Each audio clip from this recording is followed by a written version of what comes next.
दोस्तों, अमेज़न जंगल का नाम सुनकर हमारे दिमाग में जो सबसे पहले आता है वो है यहाँ पर रहने वाले अलग अलग तरह के भयानक जानवर, जैसे कि एनाकोंडा, पाइथन और कोबरा।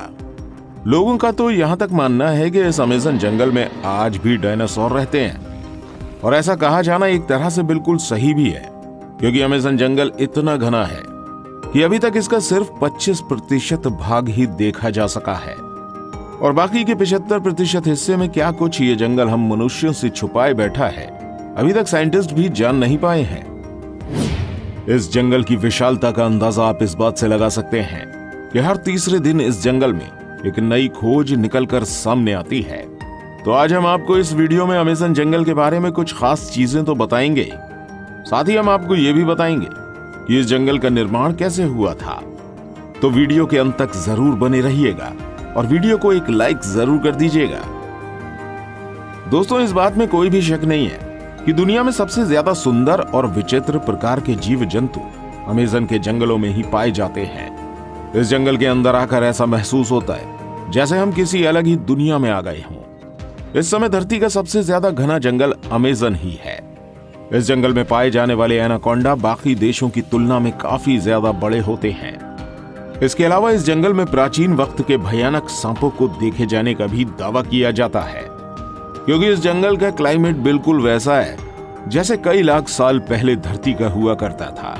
इस जंगल में बुलेट आंट जैसी चींटियां और कई अनोखे जानवर मौजूद हैं, जो कि बस अमेज़न जंगल में ही मिलते हैं। जैसे कि हमने आपको पहले ही बताया, अभी तक अमेज़न जंगल का आधे से कम एरिया ही देखा जा सका है, और बाकी का 75% हिस्सा ऐसा है जहां आज तक इंसान नहीं पहुंच पाया है, क्योंकि ये इतना ज्यादा घना है कि इसके अंदर जाना ही किसी जोखिम से कम नहीं है, और इतने अंदर तक टेक्नोलॉजिकल सामानों को लेकर जाना और भी ज्यादा मुश्किल है। जैसा कि आपने जाना, इसका क्लाइमेट लाखों सालों पहले की पृथ्वी जैसा है, तो वैज्ञानिक भी इस जंगल के साथ ज्यादा छेड़छाड़ करके इसको बर्बाद नहीं करना चाहते।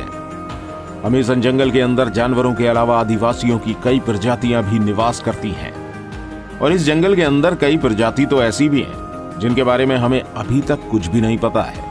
और अगर इस बढ़ते मॉडर्न टेक्नोलॉजिकल डेवलपमेंट के चलते ये अमेज़न जंगल नष्ट हो गया तो दुनिया के कई सारे जीव हमेशा के लिए विलुप्त हो जाएंगे। अमेज़न जंगल के बारे में आए दिन नई और अनोखी बातें सामने आती रहती हैं। अक्सर यहाँ पर कई तरह के एक्सपेरिमेंट और स्टडी चलती रहती है।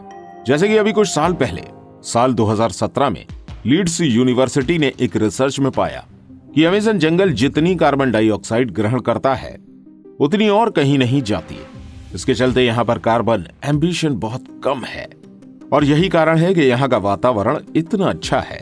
साइंटिस्ट कार्लोस नोबेल अपनी रिसर्च में बताते हैं कि जिस तरह से अमेज़न जंगल को आज के समय काटा जा रहा है वह इस पृथ्वी के लिए बहुत ज्यादा नुकसानदेह हो सकता है, क्योंकि ये जंगल पूरी दुनिया को 20% से अधिक साफ ऑक्सीजन प्रदान करता है।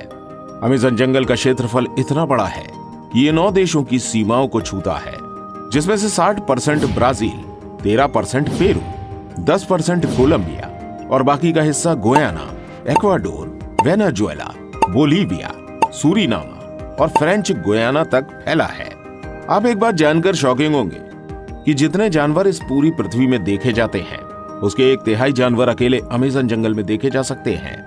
इस जंगल के पेड़ों की संख्या लगभग 4 अरब बताई जाती है, जिसमें 16,000 से ज्यादा उनकी प्रजातियां हैं। दोस्तों, अमेज़न जंगल के कीड़ों की भी बहुत अधिक चर्चा की जाती है।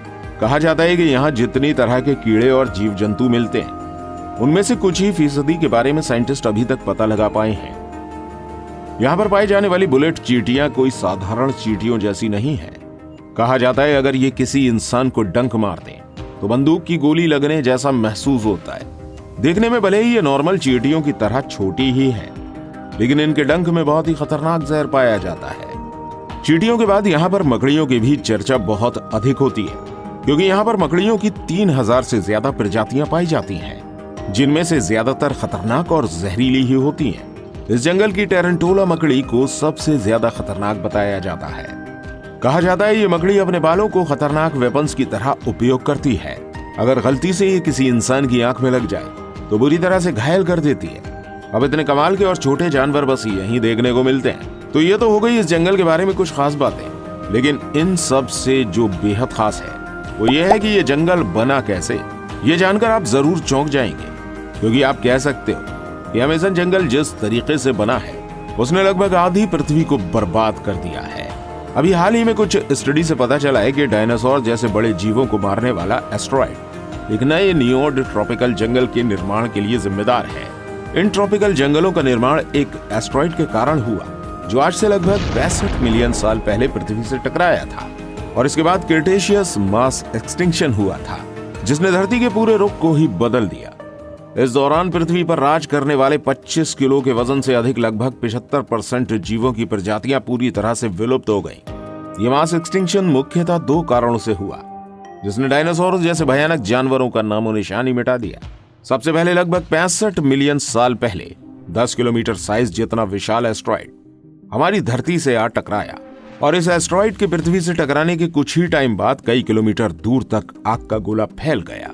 इस आग के गोले ने रास्ते में आने वाले सभी बड़े जीवों की प्रजातियों को पूरी तरह से नष्ट कर दिया। इस एस्टेरॉयड की टक्कर में समुद्र में कई किलोमीटर ऊंची खतरनाक लहरें उठी, जिन्होंने चारों तरफ तबाही मचा दी।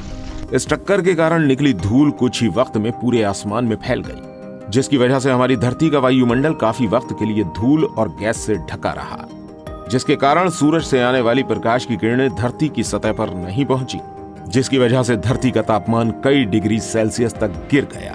इस महाप्रलय की वजह से जीव जंतु और पेड़ पौधे बुरी तरह से नष्ट हो गए। अब कुछ महीनों के बीतने के बाद धीरे धीरे पृथ्वी के वायुमंडल से धूल और गैस के बादल साफ होना शुरू हुए, और प्रकाश की किरणें एक बार फिर से धरती पर पहुंचने लगी। इस मास एक्सटेंशन के बाद चूहे की तरह दिखने वाले मैमल्स और दूसरे जीवों की प्रजातियां अस्तित्व में आईं, जिन्होंने कई लाखों सालों के एवोल्यूशन के बाद मैमल्स से बंदर और बंदरों से इंसानों का रूप लिया। यह एस्टेरॉयड यानी उल्कापिंड हमारे जीवन के लिए बहुत ही ज्यादा जरूरी था। अगर ये उल्कापिंड पृथ्वी से नहीं टकराया होता तो डायनासोर कभी खत्म ही नहीं होते, और हम इंसानों का अस्तित्व कभी सामने आ ही नहीं पाता। और यह एस्टेरॉयड यानी उल्कापिंड ही वो कारण है जिसकी वजह से अमेज़न जंगल इतना ज्यादा घना है, जहां पर कई अनेकों जीव रहते हैं। दरअसल आज जिस जगह पर अमेज़न जंगल है वहां पर डायनासोर के समय बहुत ही लंबे पेड़ हुआ करते थे, लेकिन डायनासोर की प्रजाति में कई शाकाहारी डायनासोर भी होते थे, जो कि इन पेड़ों को बढ़ने का मौका कभी नहीं देते थे, क्योंकि वो इन पेड़ों को बढ़ने से पहले ही खा जाया करते थे। लेकिन जब उल्कापिंड गिरा तो डायनासोर पूरी तरह से विलुप्त हो गए। अब इसके बाद इन पेड़ों को खाने वाला कोई नहीं था, लेकिन जो ये उल्कापिंड था वो बिल्कुल ठीक अमेज़न जंगल के ऊपर गिरा था, जिसकी वजह से उस टाइम में ये जंगल पूरी तरह से नष्ट हो गया था। यहाँ पर कोई भी जीव नहीं बचा, साथ ही ये जगह पूरी तरह से रेडिएशन से भर गई। इस उल्कापिंड का तापमान इतना अधिक था कि इसने सभी हरे भरे पेड़ पौधों को जला दिया। लेकिन वक्त के साथ साथ यहाँ की स्थिति शांत हुई और यहाँ पर जीवन फिर से पनपने लगा। पेड़ पौधे उगना फिर से शुरू हुए, लेकिन अब की बार पेड़ पौधों को खाने वाला कोई जीव मौजूद नहीं था, जिसकी वजह से पेड़ पौधे बड़ी तेजी से बढ़ गए। यहाँ पर कह सकते हैं कि जिस रेडिएशन ने इस जंगल की जगह को बर्बाद कर दिया था, उसी ने इन पेड़ पौधों को उगने में और ज्यादा मदद की, क्योंकि इस उल्कापिंड के गिरने की वजह से यहाँ की जमीन बहुत ही ज्यादा नर्म और फर्टिलाइज हो गई थी। ये जंगल बाकी सभी जंगलों से बहुत ही ज्यादा अलग दिखता है। अगर इसको ऊपर से देखा जाए तो दुनिया के बाकी जंगल और अमेज़न जंगल के बीच का अंतर साफ देखा जा सकता है।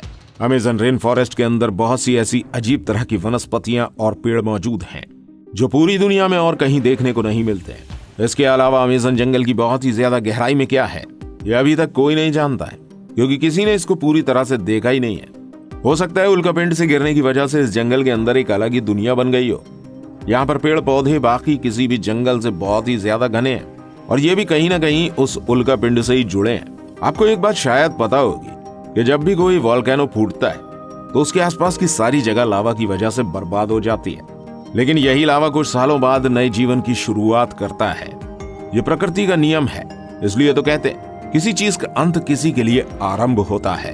क्रिटेशियस मास एक्सटिंक्शन से पहले भी 4 एक्सटिंक्शन हुए थे। ये एक्सटिंक्शन थे Ordovician mass extinction, Devonian mass extinction, Permian mass extinction और ट्रायसिक जोरासिक मास एक्सटिंक्शन। और इसके बाद हुआ था क्रिटेशियस मास एक्सटिंक्शन। और इन्हीं सब एक्सटिंक्शन की वजह से धरती के एक जीवन को नष्ट होना पड़ा, जिससे नए जीवन को अस्तित्व में आना पड़ा।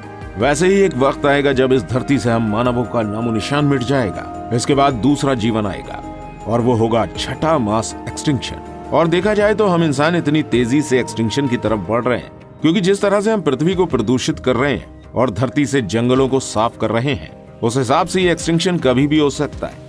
बस इस वीडियो के लिए इतना ही था। अगर आप अमेज़न जंगल के रहस्यों को थोड़ा और डिटेल में जानना चाहते हैं तो स्क्रीन पर शो हो रही इस वीडियो को देख सकते हैं, जिसमें हमने अमेज़न जंगल के कुछ खास रहस्य और शेयर किए हैं।